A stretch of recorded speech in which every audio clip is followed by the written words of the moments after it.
Hi everyone, David Aragona here, and I'm taking a look at one of two New York Stallion Series races on Saturday at Aqueduct. This is the one for the two-year-old fillies. It is the Fifth Avenue division of the New York Stallion Series.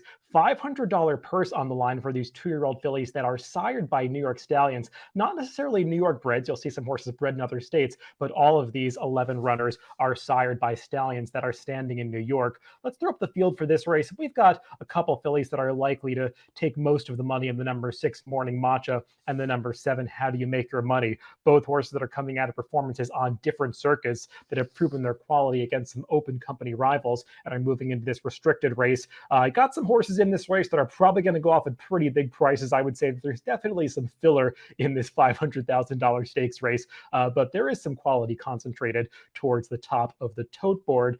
Let's look at the pace projector before we get into some of those main contenders. And this is a race that is predicted to feature a fast pace. A lot of these fillies are stretching out to 7 furlongs for the first time. Some have shown speed in shorter races, and the number 3 Lauband's Legacy and the number 9 Bank on Anna, both horses who fit into that category, horses that have shown speed going 5.5 and 6 furlongs and figure to be vying for the early lead in this race. But some others that are shown just behind them, like some long shots, the number 1, She's a Big Deal, and the number 8, Half Birthday, horses that are listed at 30 to 1 and 50 to 1 on the morning line, horses that could have an impact on the pace of this race, but are unlikely to be around at the end. And a fast pace would really suit the morning line favorite, the number 6 Morning Matcha. And let's move right into her replay, taking a look at her victory at Park last time. She's just a runner that does her best running in the stretch of her races. She really hits her best stride when they get into that straightaway over the final quarter mile, and you can see that characteristic here as she's going the 2-turn mile actually at Parks last time, but she is just inhaling these runners coming off the far turn and easily widening on the field through the stretch, really under very little urging at all from Kendrick Carmouche in this race. Kendrick is now 3 for 3 on her. He's won each of her last 3 starts, or each of her last 2 starts aboard her, I should say. He's going to try to become 3 for 3 on her as he goes for a victory in this Fifth Avenue division.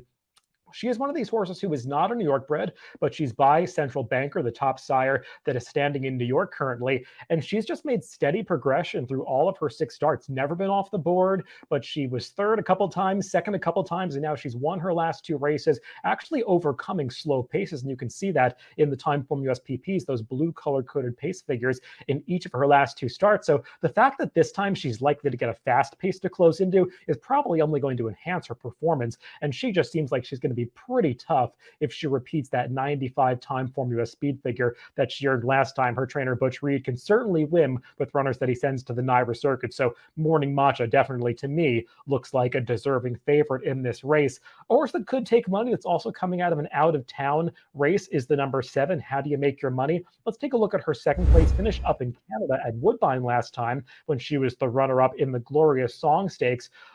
She puts in a decent late rally in this race. You could see her there with the white face and those white hooves coming down the stretch. She's just going to run up into second very late in the going here, about the final 50 yards or so. She gets past that number 2 to get up into second of this race, with the eventual winner, Aubrietta, being pretty impressive here, beating these two. The problem is, while this Glorious Song got a respectable 92 Timeform US speed figure, it's a race that hasn't really held up from a quality standpoint.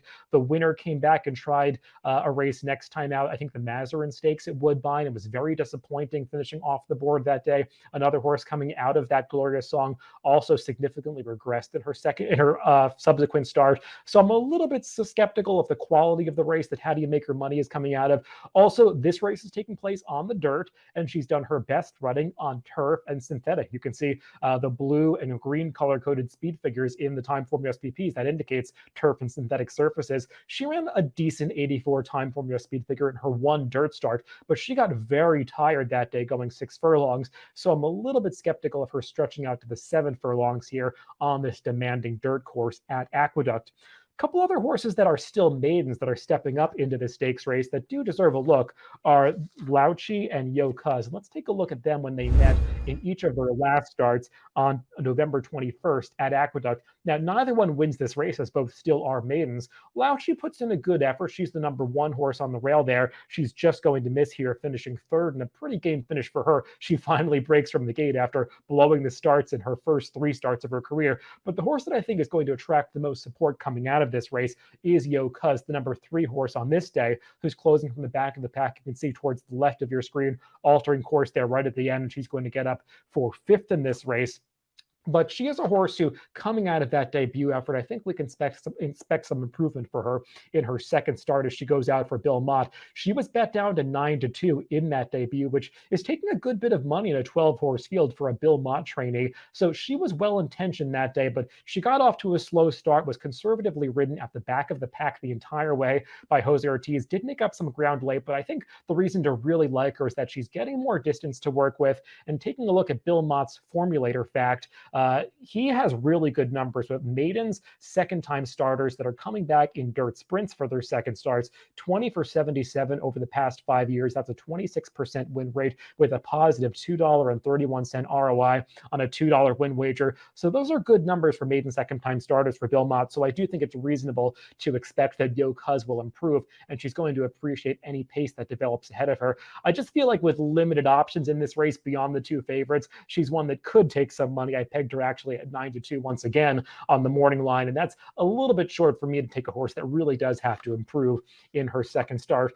One more horse that's a maiden coming into this race that I do think deserves a long look is the number 9, Bank on Anna. Let's take a look at her debut. And this was actually an off-the-turf race at Aqueduct on November 12th. And while it was an off-the-turf affair, and sometimes you want to downgrade horses coming out of those types of races, it was an off-the-turf race that had some MTO entrants in it that looked pretty legitimate, one of which was Bank on Anna. And actually, the top 3 finishers in this race all were entered as MTO. The winner, a right handle first-time starter, was pretty impressive, well touted before this race with some strong workouts coming in. I thought Bank on Anna was game to battle her all the way to the wire November 12th at Aqueduct. That was a day you see that light blue color-coded race rating box in Time Form USPPs that indicates it's a day that's favoring closers. And watching the races that day, it seemed like you really didn't want to be right down on the inside. It seemed like there was a bit of a dead rail situation going on at Aqueduct. And you saw in that replay, Bank on Anna was pushed right down to the rail by the eventual winner in the stretch. So I think you might want to upgrade that performance, and she already got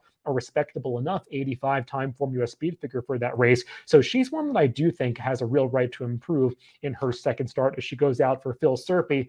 Let's take a look at my picks for this race. I'm not getting too creative in this one. I landed on the favorite, the number 6 Morning Matcha, pegged her at 8-5 on the morning line. I really do think that's a fair price on her. There's just so much working in her favor here. She's coming out of some decent races at Parks, and she's got the speed figures to be pretty tough on this field, also likely to get the pace situation that really is going to help her.